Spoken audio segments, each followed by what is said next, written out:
Welcome back. Today we're looking at a financial analysis on Applied Digital, APLD, titled 84% Revenue Growth. Is APLD the ultimate AI infrastructure play? Yeah, this is a really well-structured piece. It lays out the bull and bear cases perfectly. Huge upside, but also some pretty massive downside. Exactly. The foundation is solid, but for a company making a bet this big, we need to sharpen the analysis. Let's just jump straight into the capital structure. I agree. That's where all the risk is concentrated. While the report effectively identifies the massive $2.35 billion debt offering as the fuel for APLD's growth, it needs to more deeply integrate the cost of that capital into the revenue expansion thesis. So the report correctly points out, this money funds their next big growth phase, Polaris Forge 2. Right, which they have to do. They have to. But it also flags the big negative. The interest rate is a really demanding 9.25%. And that 9.25% is the whole story right there. My question is, does the analysis treat the debt and the impressive 84% revenue growth as just two separate numbers? Like two bullet points on a slide? Exactly, because they're not. They are dynamically linked. The report suggests, maybe a $55 stock price if everything goes perfectly. Okay. But it doesn't really quantify the immediate, relentless financial hurdle that this debt creates before you even think about keeping the lights on. So the weakness is that it's missing the actual math. It's not showing the speed they need to run that just to stand still. Yes, it's the difference between saying this is expensive and showing this costs us X million dollars this quarter or we're in trouble. So what is that number? Well, if you run it, $2.35 billion at 9.25%, you're looking at roughly what, $54.3 million? $54 million. Every single quarter. Just in interest. Wow. Okay, that puts it in perspective immediately. So the suggestion is to directly juxtapose that reported quarterly revenue, the $64.2 million, with that mandatory $54 million interest payment. And that defines the minimum speed you need to operate at. It defines your margin for error. That subtraction is the key, isn't it? $64.2 million in revenue minus $54.3 million in interest leaves, what, less than $10 million? Less than $10 million to cover everything else, all your capital expenditures, operating costs, salaries, everything. That's the real runway. That's it. And the analysis needs to use that number to show how thin that margin is. Any delay, any small slip-up, and you can see how fast they hit a wall. It makes the high-risk part of the thesis a mathematical certainty, not just a general concern. Right. It moves it from a qualitative warning to a quantitative emergency. And that's the level an expert reader is looking for. Okay, that's a perfect way to strengthen the financial model. Now let's shift from that internal pressure of debt to the external pressure from the market. Which leads us right to the skepticism part of the analysis. Very interesting.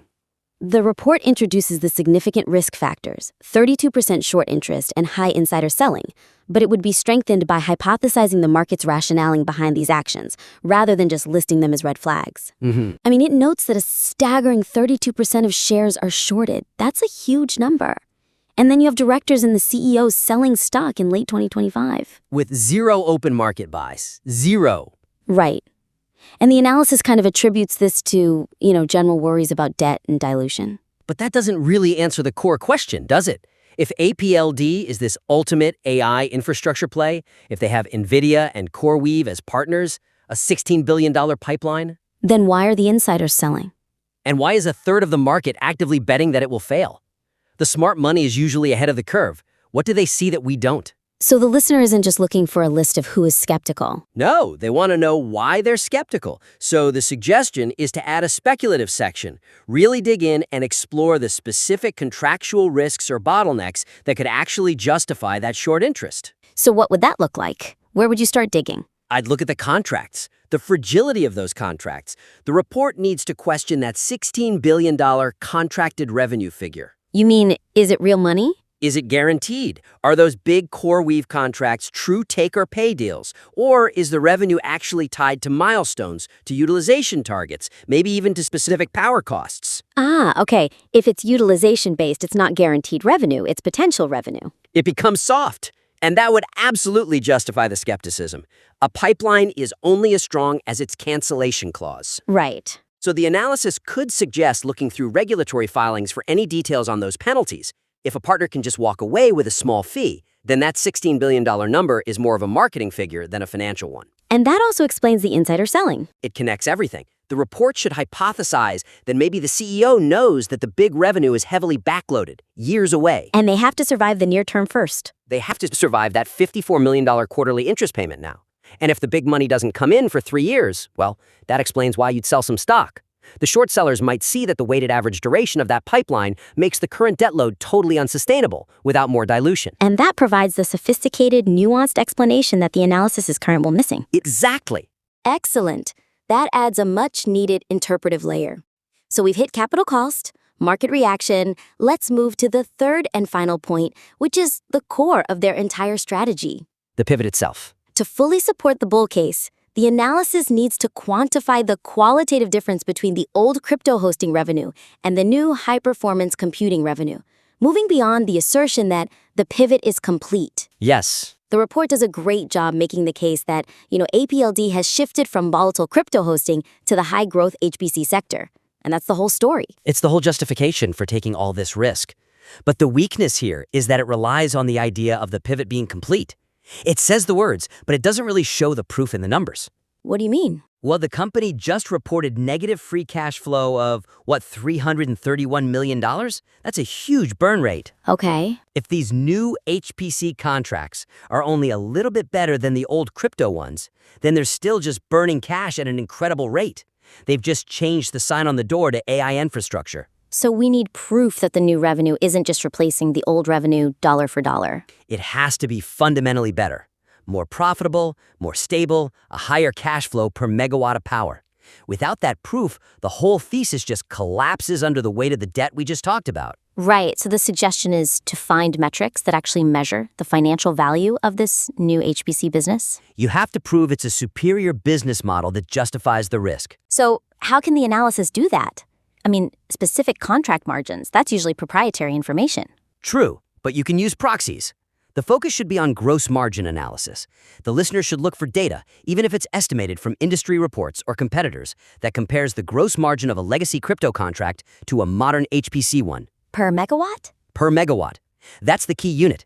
If you can show that HPC revenue generates, say, 3 or 4 times higher gross margin per megawatt, then that one metric validates the entire pivot. It justifies the risk. Exactly. It shows the negative free cash flow is an investment in a much more profitable future. But if the margin uplift is small, then you have to conclude that the leverage they've taken on is just way too aggressive for the return. Okay, and if you can't find direct margin data, what's plan B? Then you segment the revenue they do report. That $64.2 million figure, the report claims the pivot is complete. But what if only, say, 60% of that is actually from HPC? Then the statement isn't quite a fact yet. It's an aspiration. So quantifying the current ratio of legacy crypto revenue versus new HPC revenue validates the depth of the pivot. You could even use a physical proxy, like the number of high-density HPC racks versus older hosting capacity. It gives the reader tangible proof of the change. These are great, concrete ways to do it. The whole investment case hinges on this move to HPC being a huge step up in quality, not just quantity. And these metrics would provide that proof. The analysis is already strong because it doesn't hide the risk. This just allows it to model how that risk could actually play out. Great, so that brings us to the summary. We've got 3 really clear, actionable ways to take this from a good analysis to an indispensable one. First, integrate the high cost of that debt directly into the revenue model. Do the math. Show that $54 million quarterly interest payment and what it means for their operating margin. Make it tangible. Second, provide a deeper rationale for that huge 32% short interest and the insider selling. Yeah, don't just list the red flags. Hypothesize the why. Dig into the contracts. Look for soft cancellation clauses. Anything that could justify that level of market skepticism. And finally, quantify the pivot. Go beyond saying it's complete and prove it with margin analysis or revenue segmentation. Show that the new HPC business is actually financially superior enough to justify all this debt.